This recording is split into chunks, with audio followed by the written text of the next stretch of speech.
That's over a lot. It's a lot of money. That's 2 million rand, which will go towards the Nelson Mandela Children's Hospital. In fact, it's 1 million that'll go to the Nelson Mandela Children's Hospital, and the other million will go to the World Wildlife Fund. But we'll talk to Adrian a little bit about that. Now, sadly, 2 days after the announcement of the sale was made, Tata passed away.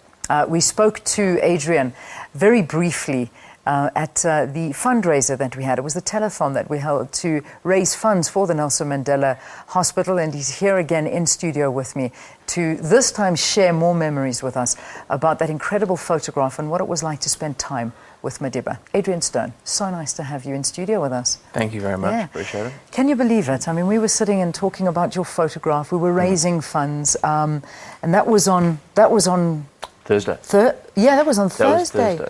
And then Thursday night, it happened. Yeah. Incredible. Yeah, we were actually talking about it because we announced the sale on the Tuesday, and then for that to happen on the Thursday was just so surreal. Yeah. And then Friday morning, actually, I was driving through, I live in Cape Town, and I was driving through the streets of Cape Town, and it was quite a strange feeling, actually, to be driving in South Africa where Madiba isn't with us. Obviously, you can see from what we're seeing today that I think Nelson Mandela is going to be with us for a long time. He is. But yeah, extraordinary timing, and just to be here and watch South Africa celebrate and mourn it's sort of it's an honour for me, I guess, to be here during this time and to watch how South Africa is coping. Yeah, it's quite incredible. I mean, we use those two words in one sentence, celebrate and mourn, because that's the feeling that you get. The feeling I'm getting right now is more of a feeling of mourning, because I think when you do go to the Union buildings and you view that body, it is a time of closure. And will you be going? Yeah, absolutely. I'll be out there today, actually, for the whole day. I think it's just until it happens and until it hits you, it's very difficult to describe how you're going to rationalise what you feel. And I think just watching these men and women just be so organic, so honest with the way they're feeling in the streets, and to watch the dignity, I guess, with which South Africa is handling this whole situation is a testament to Nelson Mandela. I mean, I think there was, around the world, whether South Africans like it or not, there was a question as to how South Africa would cope. And I think, again, South Africa is galvanised and united and will rise again. As South Africans do, and just watching these scenes, it's one of those things. I think as a photographer, we look back a lot of the time. You look at Muhammad Ali photos, you look at Luther King photos, Kennedy photos. This is one of these moments in time.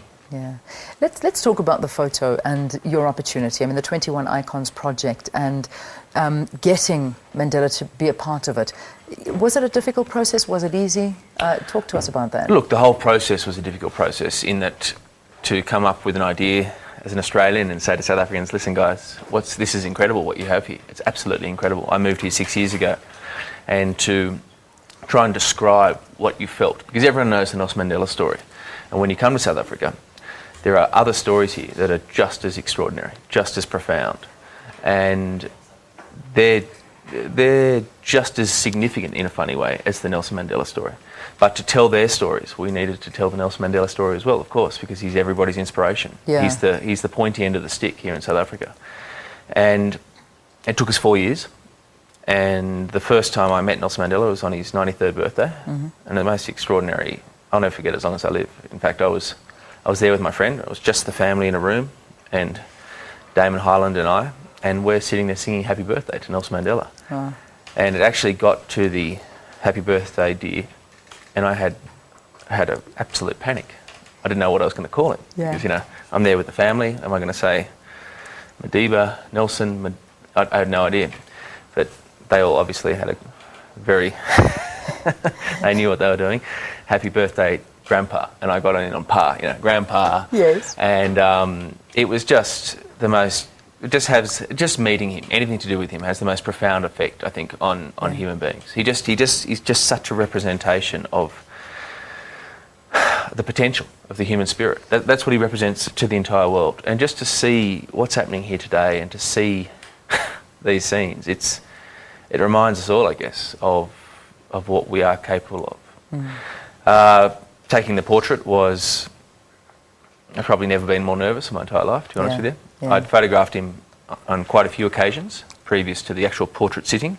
So you photographed him from far? Or I'd spent time with him on his birthday, with the family. Previous to this photograph? Yeah. I was fortunate enough to be able to do that and spend time within the house in Kunu and then later in Houghton. We shot that photograph in 2011, and it was lit. There's a whole lot of work that went into the photograph and the filming and all the rest of it.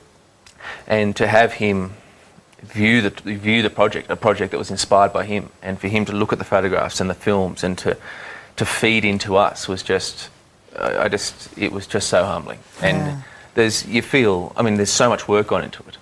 And it's a project inspired by Nelson Mandela, and I'm just another statistic. Everybody's inspired by Nelson Mandela. Yes, the only reason I'm sitting here talking to you today is because of Nelson Mandela. Yeah.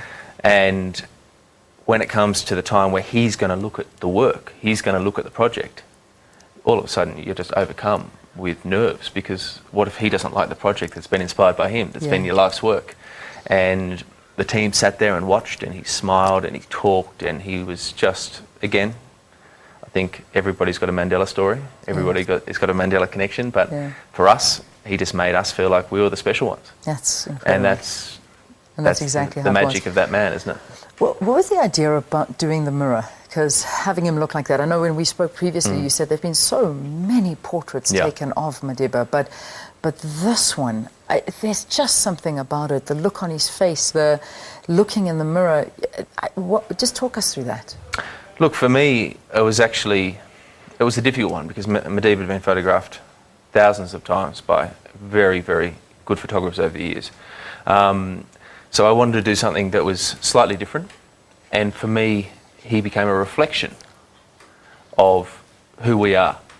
So to be able to photograph him with dignity into a mirror, I think the metaphor for me was for us to reflect on his life, to reflect on his legacy, and to hopefully see ourselves and see what we can do just to keep this thing moving forward. And this is what this is. The Nelson Mandela phenomenon is bigger than a man. It's a movement. Yeah. It's a movement around the world. It's a movement here in South Africa. And, the photograph for me was just the simplest and smallest metaphor for a reflection on a movement and a reflection on one man's life. Yeah, there was such a lovely photograph that we showed on the screen of you showing him something on the iPad. What were you showing him? Were you showing him the photograph? We were showing him the photographs. In fact, all my friends now, if you ever watch the footage, he looks at the photographs, and we get to F.W. de Klerk, and I'm describing who these people are, and obviously F.W. de Klerk needed no introduction to Nelson Mandela, and he then started to talk about his experiences in jail. He thought he'd never come out, and initially he was quite inscrutable. And I'm looking at him, and he's looking at the portraits of, Gordimer, de Klerk, Tutu, Johnny Clegg, and then watching the films, and then his face just lit up. Oh, wow! And for us, there was just this immense sigh of relief. Yeah. And I think he was looking at Yvonne Shaka Shaka, who I think he's quite fond of. Yes, very. Yeah, very fond of. I think he thinks she's quite cute. And his face lit up, and that, again, he gives people confidence, and he gave us confidence to turn this into a project that has touched millions of people around the world now. It's travelled around the world, and again, it's not surprising, I guess, inspired by Nelson Mandela. Yeah. How was he feeling at that time? I mean, that was 93. That was 2 years ago. That was 2011, yeah. That was, I beg your pardon, in 2011. How was he feeling? He was 93 years old. Obviously, this year, really things took a turn. But at that point, was he Look, he was making jokes. He was, at one point I told him how handsome he was, and he was smiling and laughing. And there was a terrible moment, actually, when the concept of the mirror means that he actually can't see himself in the mirror. Yeah. I can see his reflection. The nature of the angle meant I can see him, but he can't see himself. Yeah. So initially he moved the mirror towards himself so he could see himself. Very natural thing to do. Yeah. And I said to Damon, I think you see in the photo, I said, what are you doing, mate? You're gonna have to. He said, mate, it's Nelson Mandela. What am I supposed to do? Yeah, exactly. So he's having a little thumb war with Madiba. Yeah. And I explained to Madiba, this is what we're doing. Straight away, got it. Made us feel, again, gave us confidence, turned around and shot the portrait. I think if you ever watch the short film or the documentary, you can see how absolutely the heavy breathing, how nervous I was. Yeah. I'm trying to keep it together and also not wanting to stuff it up at the same time. How long did you have? Look, we had about 25 minutes to shoot the portrait, but then he called us back in because he wanted to see more of the work. So he saw the work initially, we shot the portrait, then he called us back in again to look at more of the work. And the whole process, we sort of left Gunu and got in the car and just looked at each other as though surreal. Had that really happened. It's like, sure. And did you I mean, you must have been so relieved when you saw what you captured, because that is, I mean, that's 25 minutes to get a portrait of the greatest living man, an icon, and you managed to get something that I think is his final portrait, and that's the view that we're going to have for many generations to come. Yeah, it was, look, it's got very little to do with me as a photographer and far more to do with South Africa and this human being. And it just, I don't know. Look, it's just a phenomenon, what happens here. It really is a phenomenon. The people in the streets. And it's not all down to Nelson Mandela. Human beings here should be so immensely proud of the forgiveness, the love that everybody shares, the resilience. But if you were to look at a man who represents a collective ideal in South Africa, it's Nelson Mandela. And he has transcended race, religion.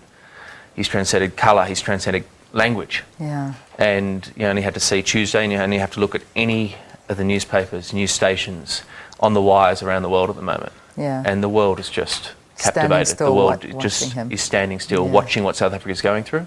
And I think sending their very best. They are, indeed. He brings the best out in people, he really does. Yeah, he does. And we can see that from the work that you did as well. Adrian Steirn, thank you for being with us. Well done. Photographer and filmmaker, speaking to us about that iconic image of our late, great Tata Madiba, which he took for the 21 Icons project, which celebrates South Africa's trailblazers and leaders who include, among others, Nelson Mandela, Johnny Clegg and Nadine Gordimer.